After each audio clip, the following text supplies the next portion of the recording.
Welcome to the project demonstration of transformer load sharing by using ESP32. So the main application of this project is whenever we are utilizing the transformers in the distribution or substation section, then due to the heavy load occurred, the system will get damaged as transformers. So in order to protect the transformers, we are making use of this system. So to execute these features, we are making use of electromagnetic relay. Means, for example, in this project, we are using this as a primary transformer and this one is a secondary transformer. So when we add the load to this primary transformer, we need to check the load status, how much of load was connected into this. That will be measured with the help of this series resistors. As we know that when we are measuring a series resistors, then we will getting the same current which was applied on this series loads. So here this is the resistor 1 and this is load also resistor 2. So at this resistor across, whatever the current was consumed by this resistor, same will be applied on this resistor. So across this resistor, we are going to measuring the current that will be converted into the voltage with the help of this PCB. So which has a rectifier, filter and diodes. So the rectifier nothing but as we are using the AC power supply. So in order to measure the current, then we need to convert that AC to DC initially, because our microcontroller, whatever the ESP32 is there, is measuring the voltage in terms of DC only. So we need to convert that AC to DC with the help of this board.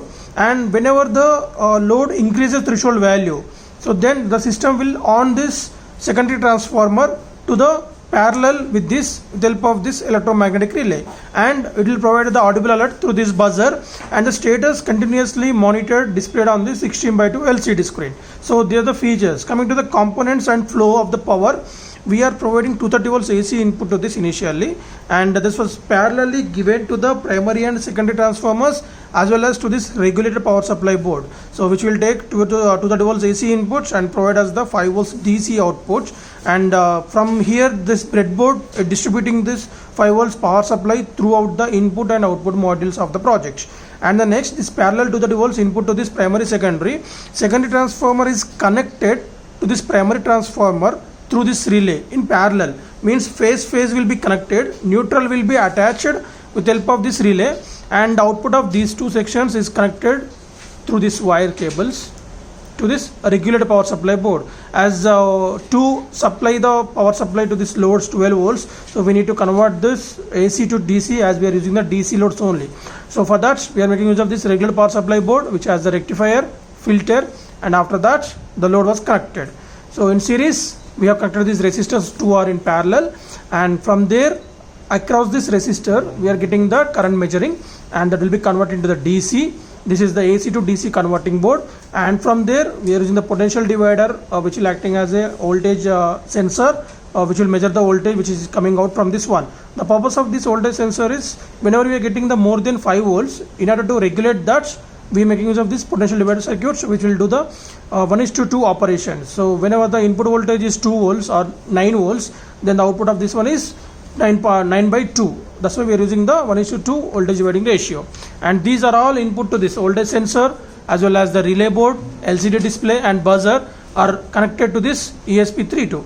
So let us see the demonstration. So when we are on that, initially we should keep this load in normal condition.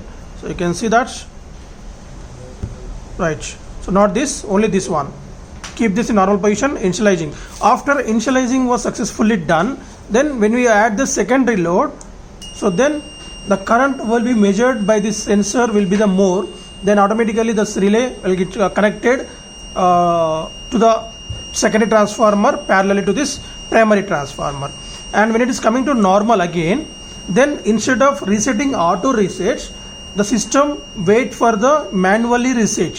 Why? Because if we go with the auto reset one, again the voltage fluctuations occurred heavily, then it may damage the transformers also. That's why in order to protect that fault cases, we need to check it manually and reset that. The below switch is the reset switch, or else you can on, off or on the power supply to the system.